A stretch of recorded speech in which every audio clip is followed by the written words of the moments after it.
ಸಕ್ಕರೆನಾಡು ಮಂಡ್ಯದಲ್ಲಿ ಮಾನವ ಸಮಾಜ ತಲೆ ತಗ್ಗಿಸುವಂತಹ ಕೃತ್ಯವೊಂದು ನಡೆದಿದೆ. ಬಾಲಕಿಯ ಮೇಲೆ ಮೂವರು ಕಾಮುಕರಿಂದ ಅಟ್ಟಹಾಸ, ಸಾಮೂಹಿಕ ಅತ್ಯಾಚಾರ. ಮಂಡ್ಯದಲ್ಲೊಂದು ಪೈಶಾಚಿಕ ಕೃತ್ಯ ಬೆಳಕಿಗೆ ಬಂದಿರುವಂತಹದ್ದು. 8 ವರ್ಷದ ಬಾಲಕಿಯ ಮೇಲೆ ಮೂವರು ಕಾಮುಕರಿಂದ ಅತ್ಯಾಚಾರವನ್ನು ಎಸಗಲಾಗಿದೆ. ಕೇಕನ್ನು ಕೊಡಿಸಿ ಚಾಕು ಹಾಕುವುದಾಗಿ ಬೆದರಿಸಿ ಈ ಕೃತ್ಯವನ್ನು ಎಸಗಿದ್ದಾರೆ. ಸರ್ಕಾರಿ ಶಾಲಾ ಆವರಣದಲ್ಲೇ ನಡೆದಿರುವಂತಹ ಘಟನೆ ಇದಾಗಿದೆ. ಜನವರಿ 31ರಂದು ನಡೆದಿರುವಂತಹ ಘಟನೆ ತಡವಾಗಿ ಬೆಳಕಿಗೆ ಬಂದಿದೆ. ಬಾಲಕಿಯ ಮೇಲೆ ಸಾಮೂಹಿಕ ಅತ್ಯಾಚಾರ ನಡೆದಿರುವಂತಹ ಘಟನೆ ಮಂಡ್ಯದಲ್ಲಿ ನಡೆದಿರುವಂಥದ್ದು. ಅದು ಕೂಡ ಸರ್ಕಾರಿ ಶಾಲೆಯ ಆವರಣದಲ್ಲಿ ಮೂವರು ಸೇರಿ ಈ ಸಾಮೂಹಿಕ ಅತ್ಯಾಚಾರವನ್ನು ಎಸಗಿದ್ದಾರೆ. 8 ವರ್ಷದ ಬಾಲಕಿ ಕೇಕನ್ನು ಕೊಡಿಸುವುದಾಗಿ ಪುಸುಲಾಯಿಸಿ ಈ ಅತ್ಯಾಚಾರವನ್ನು ಎಸಗಿ ಯಾರಿಗೂ ಹೇಳದಂತೆ ಬೆದರಿಕೆಯನ್ನು ಹಾಕಿದ್ದಾರೆ. ಜನವರಿ 31ರಂದು ನಡೆದಂತಹ ಘಟನೆ ಇವತ್ತು ಬೆಳಕಿಗೆ ಬಂದಿದೆ. 2 ದಿನಗಳಿಂದ ಹೊಟ್ಟೆ ನೋವಿದ್ದಂತಹ ಹಿನ್ನೆಲೆಯಲ್ಲಿ ಪ್ರಕರಣ ಬೆಳಕಿಗೆ ಬಂದಿರುವಂಥದ್ದು. ಪೋಷಕರು ವಿಚಾರಿಸಿದಂತಹ ಸಂದರ್ಭದಲ್ಲಿ ಅವತ್ತು ನಡೆದಂತಹ ವಿಚಾರವನ್ನ ಬಾಲಕಿ ಬಾಯ್ಬಿಟ್ಟಿದ್ದಾಳೆ. ಅಸ್ವಸ್ಥಳಾದ ಬಾಲಕಿಗೆ ಮಂಡ್ಯ ಸರ್ಕಾರಿ ಆಸ್ಪತ್ರೆಯಲ್ಲಿ ಚಿಕಿತ್ಸೆ. ಯಾರಿಗೂ ಹೇಳದಂತೆ ಚಾಕು ತೋರಿಸಿ ಬೆದರಿಕೆ ಹಾಕಿದ್ರಂತೆ.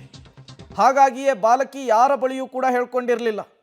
2 ದಿನಗಳ ಬಳಿಕ ಇವತ್ತು ವಿಪರೀತವಾಗಿ ಹೊಟ್ಟೆ ನೋವು ಕಾಣಿಸ್ಕೊಂಡಿದೆ. ಪೋಷಕರು ಏನು ಎತ್ತ ಅಂಥೇಳಿ ವಿಚಾರಿಸಿದಂತಹ ಸಂದರ್ಭದಲ್ಲಿ ಅವತ್ತು ನಡೆದಂತಹ ಅಕುಕೃತ್ಯವನ್ನು ಪೋಷಕರ ಎದುರು 8 ವರ್ಷದ ಬಾಲಕಿ ವಿವರಿಸಿದಾಳೆ ಅನ್ನೋದು ಗೊತ್ತಾಗಿದೆ.